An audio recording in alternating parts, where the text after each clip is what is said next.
ഇന്നത്തെ തിരുവചന ചിന്തയ്ക്ക് ആധാരമായി യിരെമ്യാ പ്രവാചകന്റെ പുസ്തകം 32 അധ്യായത്തിന്റെ 41 വാക്യം.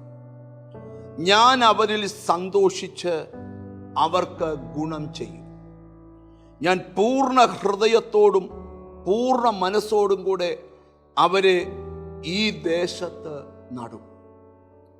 യിരെമ്യാ പ്രവാചകൻ ദൈവത്തിൻ്റെ വായായി നിന്നുകൊണ്ട് ദൈവത്തിൻ്റെ സ്വന്തം ജനത്തോട് പ്രവചിക്കുന്ന ഭാഗമാണ് നമുക്കിവിടെ പഠിക്കുവാൻ കഴിയുന്നത്. ദൈവത്തിന് അനിഷ്ടമായുള്ളത് ജനം ചെയ്തപ്പോൾ ദൈവം ജനത്തെ ദേശത്തിൻ്റെ 4 ദിക്കുകളിലേക്ക് ചിതറിച്ചു കളഞ്ഞു. മുകളിലുള്ള വാക്യങ്ങൾ എഴുതിയിട്ടുണ്ട്, ഞാൻ ചിതറിച്ചതിനെ ഒക്കെയും ഈ നാളുകളിൽ ഞാൻ ശേഖരിക്കും.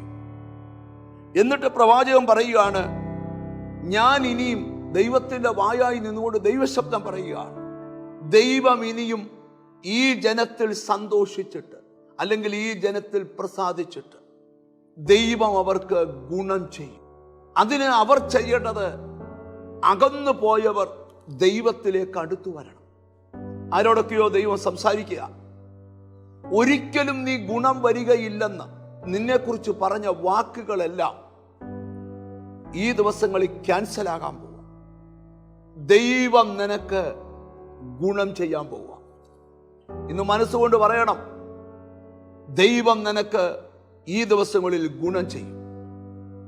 യോസഫ് ഒരിക്കൽ പറഞ്ഞു, സഹോദരന്മാരെ അടുക്കൽ വിളിച്ചു നിർത്തിയിട്ട് പറഞ്ഞു, നിങ്ങളെല്ലാവരും എനിക്ക് ദോഷം ചെയ്തു, പക്ഷെ എൻ്റെ ദൈവമോ നിങ്ങൾ ചെയ്ത ദോഷം എനിക്ക് ഗുണമാക്കി തീർത്തു.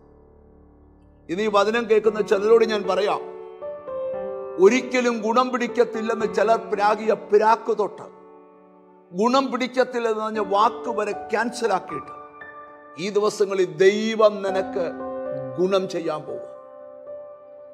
നിങ്ങളുടെ ജീവിതത്തിൽ ഇതുവരെ അനുഭവിക്കാത്ത ചില അനുഗ്രഹങ്ങളും നന്മകളും സമൃദ്ധികളും ഒക്കെ തന്ന് ദൈവം നിനക്ക് ഗുണം ചെയ്യാൻ പോകാം. എന്നിട്ട് കർത്താവ് അടുത്ത് പറയുക, നിന്നെ ഞാൻ ഒരു ദേശത്ത് കൊണ്ട് നടാൻ പോവാം. ഇനിയും നിന്റെ ലൈഫ് ഇങ്ങനെ ആകത്തില്ല. ആരുടെയൊക്കെയോ പാർപ്പിടങ്ങൾ മാറാൻ പോകുന്നു. പാർക്കാൻ തക്ക പട്ടണത്തിൽ ചെല്ലേണ്ടതിന് ചൊവ്വയുള്ള വഴിയിൽ നിന്നെ നടത്താൻ പോവാം. ഉൽപ്പത്തി പുസ്തകത്തിൽ വായിക്കുന്നുള്ള, യഹോവ ഞങ്ങൾക്ക് ഇടമുണ്ടാക്കി, സ്തോത്രം, അതിനവർ രഹബോത്ത് എന്ന് പേരിട്ടു.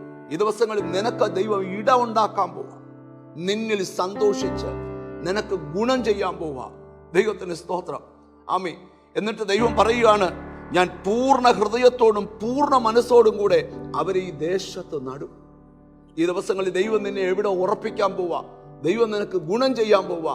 അങ്ങനെ വിശ്വസിക്കാം. കാരുണ്യവാനായ ദൈവമേ, സ്വർഗസ്ഥ പിതാവേ, കർത്താവ് ഞങ്ങൾക്ക് ഗുണം ചെയ്യാൻ പോവാന്ന് വചനത്തിൽ കൂടെ ഞങ്ങളോട് സംസാരിച്ചല്ലോ. കർത്താവേ, അധികമായി നിന്റെ മക്കൾക്ക് ഗുണം ചെയ്യണം കർത്താവേ, അവരെ അനുഗ്രഹിക്കണം കർത്താവേ. എന്നോട് ചേർന്ന് പ്രാർത്ഥിക്കുന്ന മക്കളെ നിന്റെ നാമം ചൊല്ലി പിതാവിൻ്റെയും പുത്രൻ്റെയും പരിശുദ്ധാത്മാവിൻ്റെ നാമത്തിൽ അനുഗ്രഹിച്ചു പ്രാർത്ഥിക്കുന്നു, യേശു ക്രിസ്തുവിൻ നാമത്തിൽ തന്നെ. ഈ നാളുകളിൽ തന്നെ ദൈവം നിനക്ക് ഗുണം ചെയ്യും. God bless you.